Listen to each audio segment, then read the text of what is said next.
How do you keep them? I'm going to fly through this. You keep them by giving occasional gifts based on longevity. I used to give, at our 5, 10, and 15-year anniversary, I gave $10 worth of free carpet or window cleaning for every year they were with me. We had our own carpet and window cleaners, so it wasn't very expensive, and a lot of them would use their $20 to buy $200 window cleaning. So you actually ended up making more money off of these clients.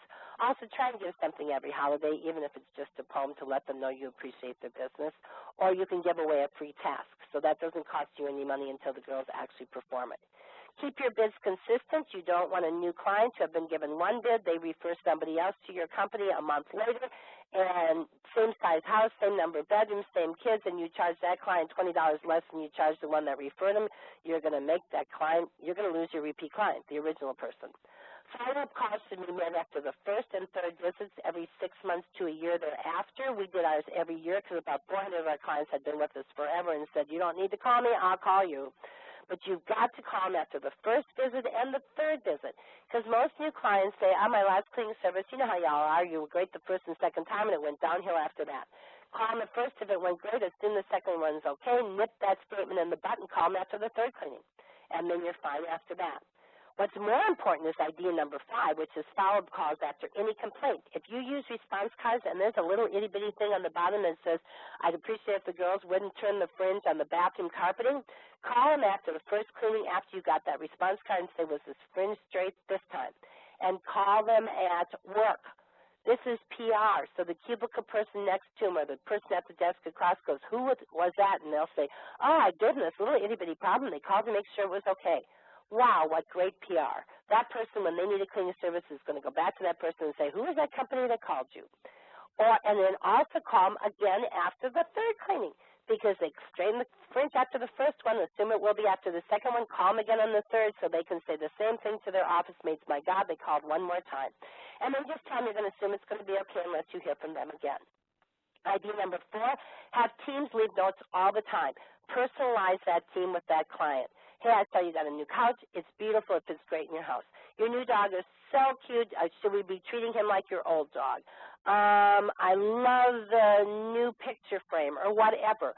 Have them try and leave a note every single time so that consistency is built and they become a member of the family. They won't leave your family. Idea number 3, remember their idiosyncrasies, like if they want teak polish, if the dogs go out and then come back in, do you replace the trash bags at this home? If you offer to replace trash bags for everybody in your client base, you have to figure out which ones you need to do that on, and you want to make sure and do that. Judy has a question. I'm going to cover that at the end, Judy. Second idea is always honor scheduling times and requests. Do not abuse key privileges by using their window of time. If a client says, here's my key, here's my code, clean me between 9 and 3, do not send a team in that home at 2:45 because you're not going to be done by 3 and the window is 9 to 3, not starting at 3. Never step on a keyed client. If you have their credit card and their key, you honor their requests at all costs because otherwise you've got to go back, spend the money to get that new client, get lost going to the home, put girls in there that don't know where anything is, listen to them complain. You start this process all over again. Don't do that by stepping on a repeat client to clean it one time. If somebody is not going to get done in that time frame, it needs to be the one time and not the repeat client. At all costs, keep them.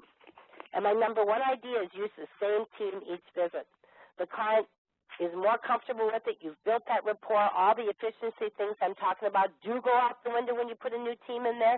If you're lucky enough to have the same team and the same client for 10 years, have them cleaning each other for 10 years. You will not lose that client to that individual. And if you do, nip that in the butt. Also, it solves other problems, like if the client can't make their appointed schedule because they have a doctor's appointment, but you can't change it that day without going through all kinds of contortions. If you've been cleaning that client for a while, there's a very good possibility that they will say, okay, I'll leave the front door open, they can start, I'll be home before they finish. Because they still aren't going to let anybody in their house without them at least checking in before they leave, but they will give you that opportunity to enter their home if they've had the same team in the same company for a long time. So that is what I have to say about the repeat client. You need to value them, you need to get them, and you need to keep them.